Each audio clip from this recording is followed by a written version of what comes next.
CTV Edmonton, local breaking news with Brendan Purdy. My colleagues have spoken. 89.5% have voted to reject the memorandum of agreement. Tonight on CTV News, teachers say no. The Alberta Teachers Association has rejected the memorandum of agreement from the province. Good evening and thanks for joining us. The ATA's president, Jason Schilling, says the province's 51,000 teachers will be going on strike on October 6th. Teachers voting a staggering 89.5% against the memorandum of agreement. More than 43,000 teachers cast their ballots over the last 3 days. The strike will disrupt classes for more than 700,000 students in our province. The ATA says, quote, the overwhelming rejection of the tentative agreement highlights the gap between the teachers' lived realities in the classroom and the government's perception of public education in Alberta. Adding, because the ATA leadership respects and values members' opinions, we went to our teachers. The result, a resounding and historical no. Teachers are burning out. Students don't have the resources that they need in school to be successful.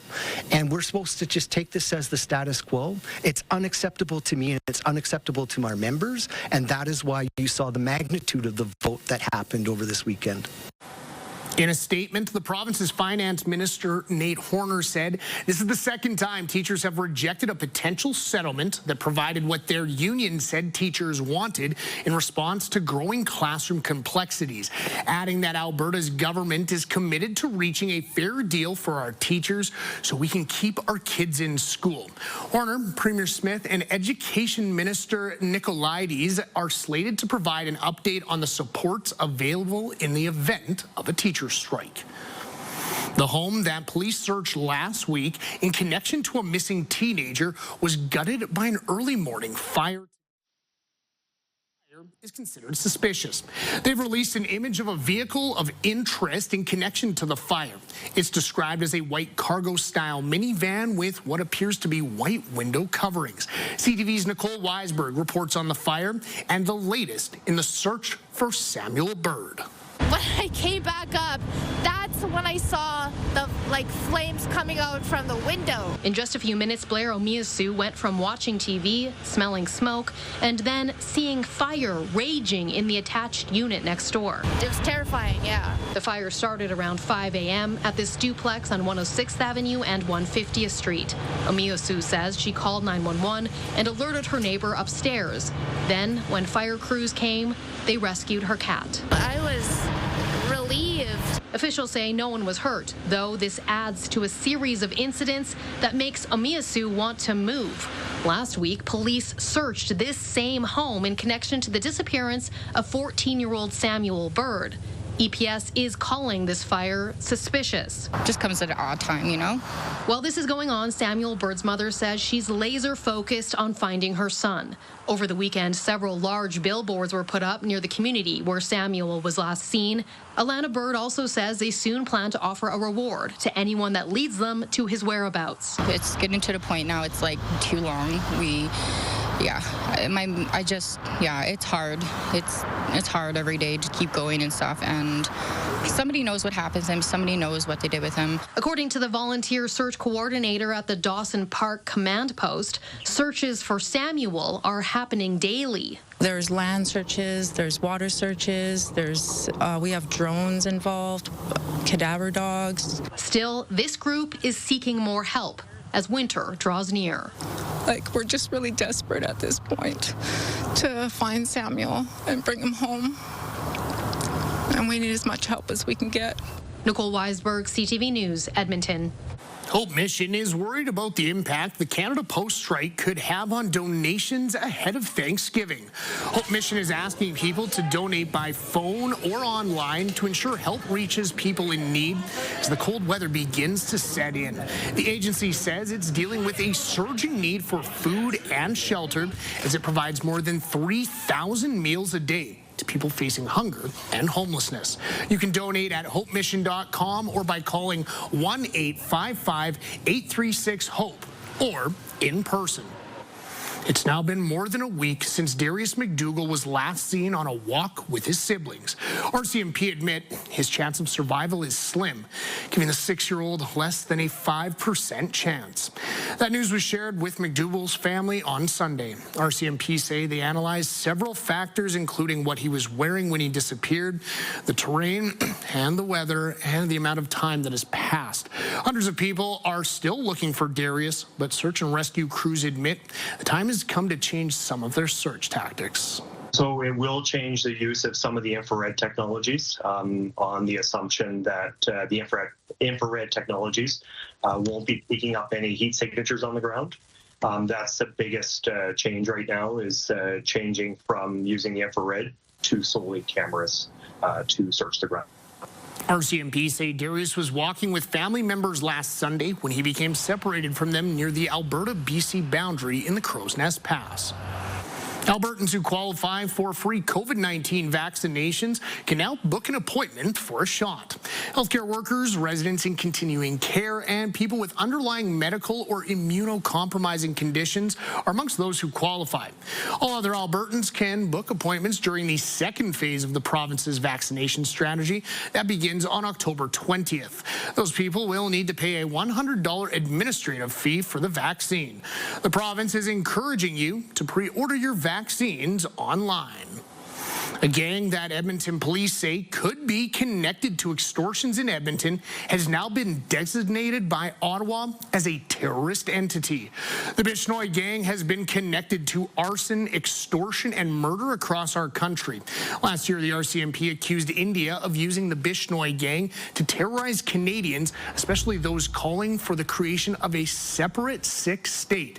India has denied the claims. The listing allows authorities to seize property and freeze accounts, and means Canadians won't be able to aid or finance the group. Federal NDP leadership candidate Heather McPherson says Canada's energy industry needs to be built right here in Canada.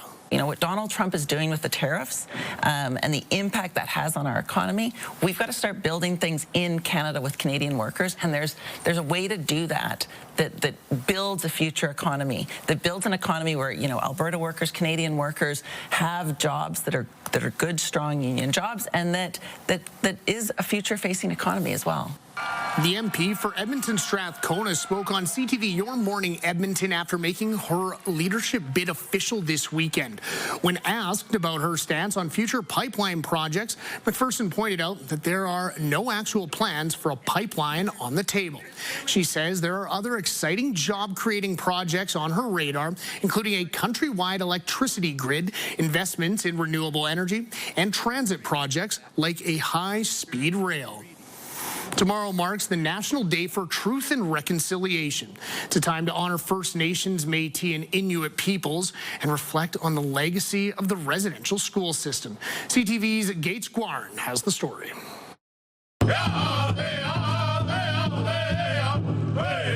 The sounds of drumming, jingle dresses, and Indigenous song filled the theater at Victoria School Monday morning.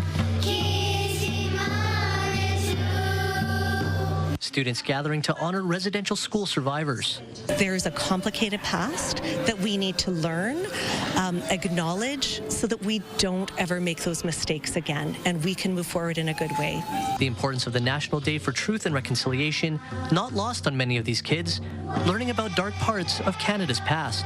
We know what we did is wrong, and we know not to ever do that again.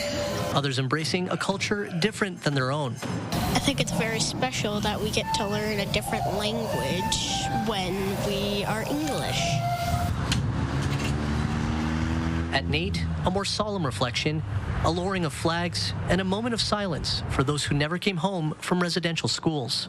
So it's about just taking time to reflect and to honor those people, honor the Indigenous community, and create space for mourning as well, because people have and will continue to grieve and mourn the loss of loved ones. And from a sea of orange shirts comes a message of hope and love, knowing the next generation of students are taking meaningful steps towards true reconciliation.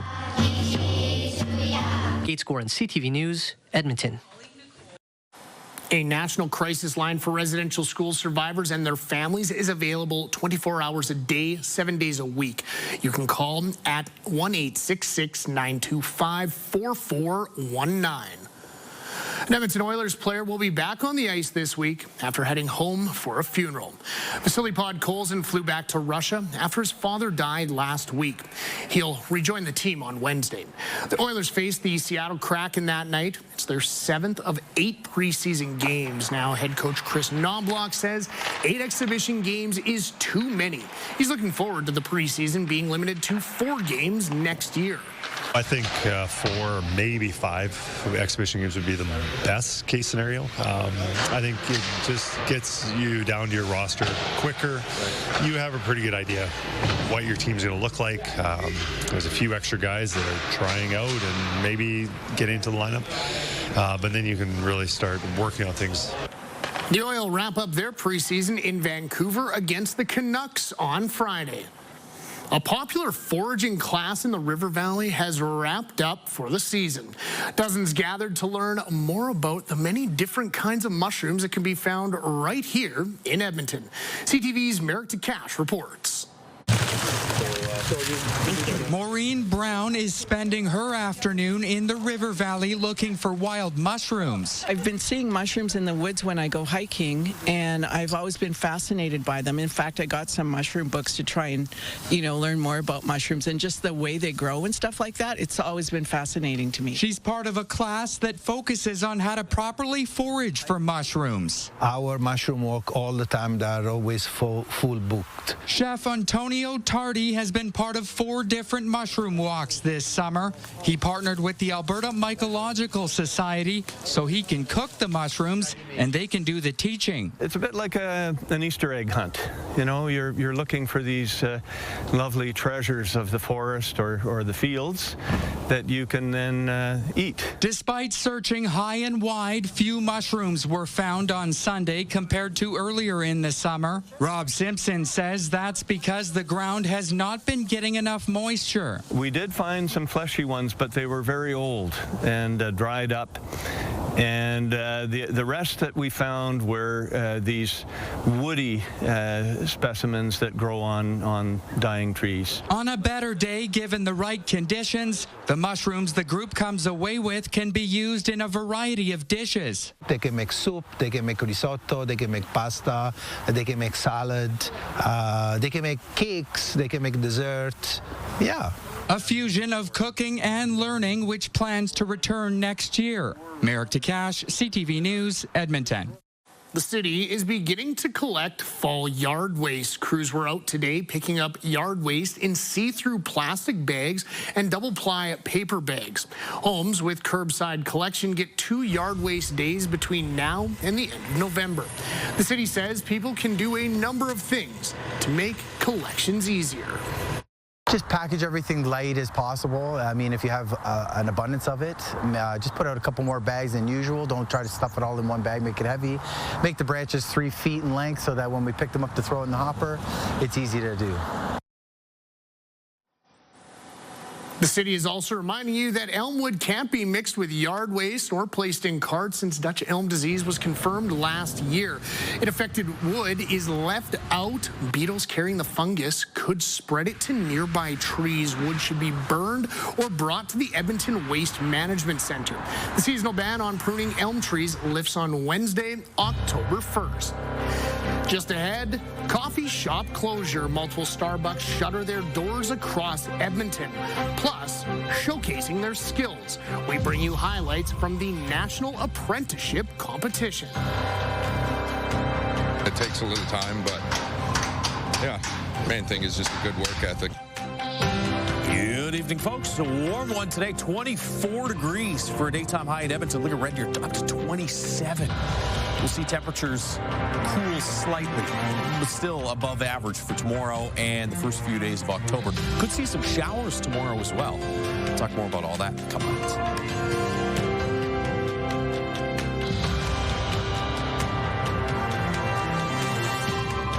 Programming brought to you by James H. Brown Injury Lawyers, the heavy hitters of injury law.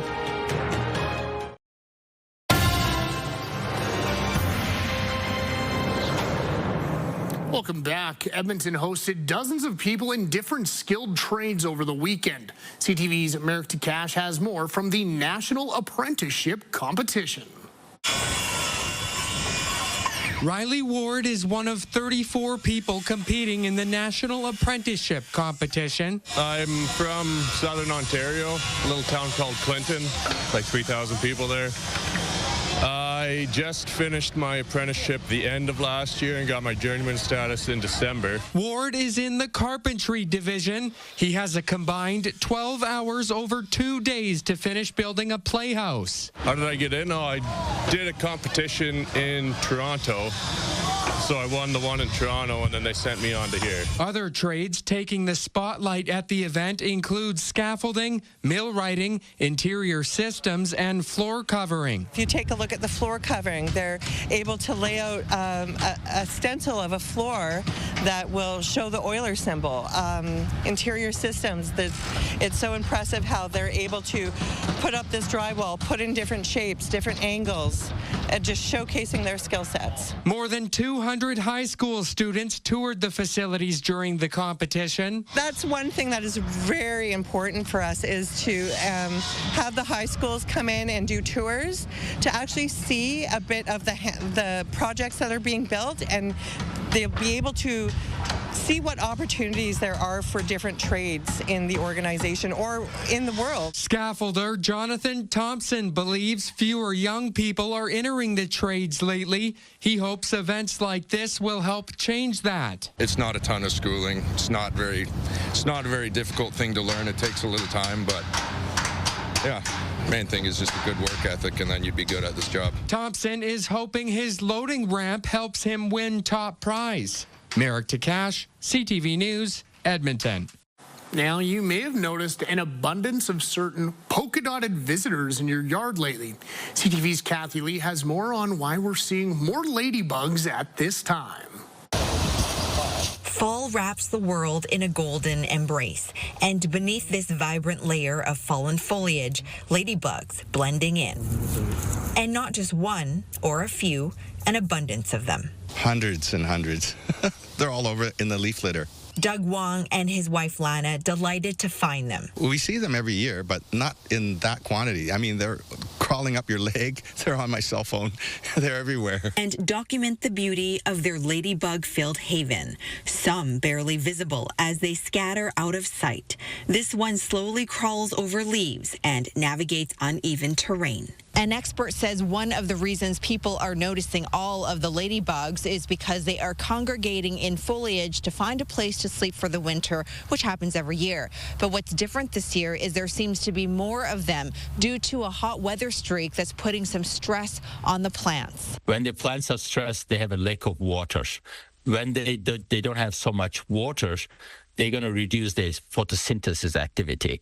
When they do that, stressed plants attracts insects. One of those insects are aphids. The more aphids, the more ladybugs. But they're harmless. It's better if you leave them alone, because next year they come stronger and they might kill the pests on your backyard. And at least in this backyard, We like ladybugs. Yeah, they're wonderful. I think everybody likes them. a return of the red and black flying insects is welcomed.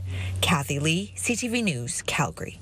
Starbucks closed hundreds of locations across North America over the weekend, including some right in our city.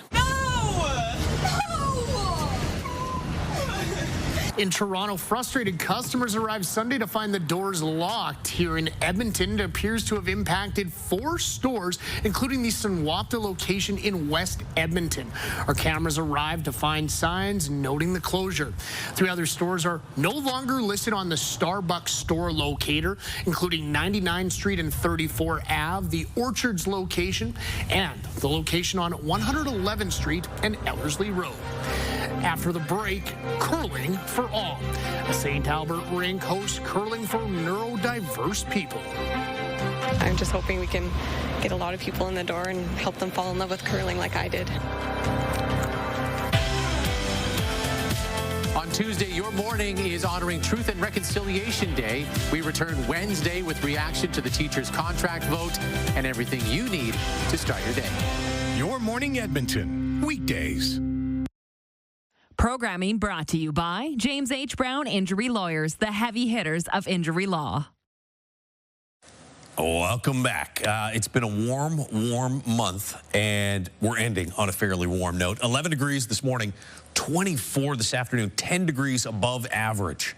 And we'll stay above average tomorrow, although I think we're out of the 20s tomorrow, about 18 for a daytime high. So this is where it will likely end. A record-setting 24 days with daytime highs in the 20s this month of September. Second on that list, a long ways down, 20 days in 2022. Back in 1937, you had 15 days. That's the only one that's out of the 2000s here in the top 5 for number of days in the 20s. It also looks like this is going to be the warmest September as far as daytime highs are concerned in at least the last 50 years. There's some showers tomorrow morning in through northwestern Alberta. We'll be under a mix of sun and cloud to start the day. And then tomorrow afternoon, sort of mid-afternoon, a chance of some scattered showers pushing through the Edmonton region. Doesn't look like anything too heavy, but some precipitation likely through the afternoon. And then it'll move off to the northeast tomorrow evening. We'll see a mix of sun and cloud again Wednesday. Some of these showers here might slip through the Edmonton region Thursday evening. 10 degrees tomorrow morning in the city. Should be in the 11 to 13 degree range to the east and in the northwest. About 6 degrees in the Peace Country. Daytime highs tomorrow, low to mid-teens in the northwest, closer to 20 in Fort McMurray, Cold Lake, and Vegreville. Should be into the low 20s for Lloydminster Coronation. Red Deer gets to about 20 degrees and 14 in Jasper with some showers. Here in Edmonton, it's a 60% chance of afternoon showers tomorrow, about 18 for a daytime high. Back to 20 on Wednesday with a mix of sun and cloud. Wednesday evening could see a shower. Then sunnier for Thursday, Friday. Still nice and warm, 18, 19 degree range for highs. And then a chance of some showers or periods of rain on Saturday, and temperatures start to cool through this weekend and next week, back into the mid-teens for daytime highs. That is your forecast. A St. Albert curling club is opening its doors to ensure everyone gets the chance to curl. This past weekend, it hosted its first inclusive event, changing up the environment, giving neurodiverse people a safe place to play. CTV's Sept Petramola has the story.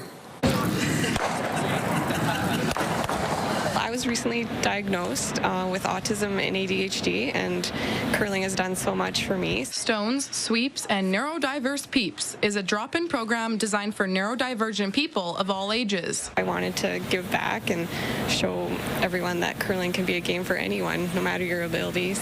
It gives people a chance to try out the sport for the first time. I've been trying to get Brody interested in some sports, and he loves winter, so I figured that curling would be a perfect introductory for a winter sport for him. It is my favorite sport.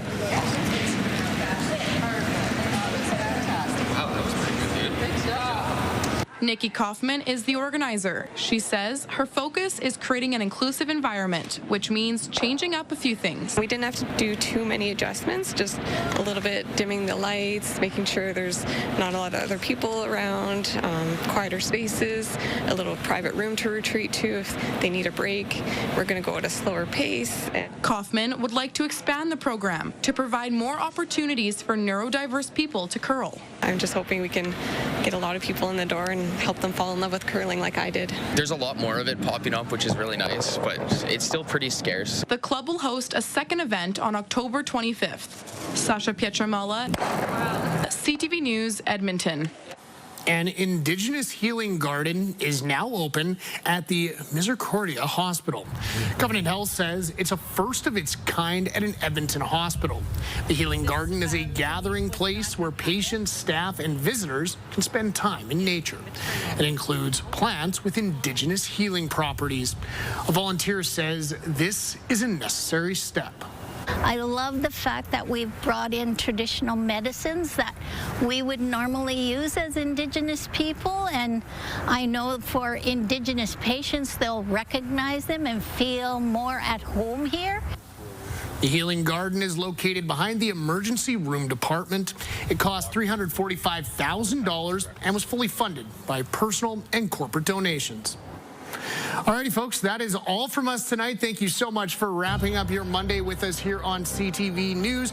No show tomorrow as we sit and honor Truth and Reconciliation Day, but we will be back with you right here, same time, same place on Wednesday night.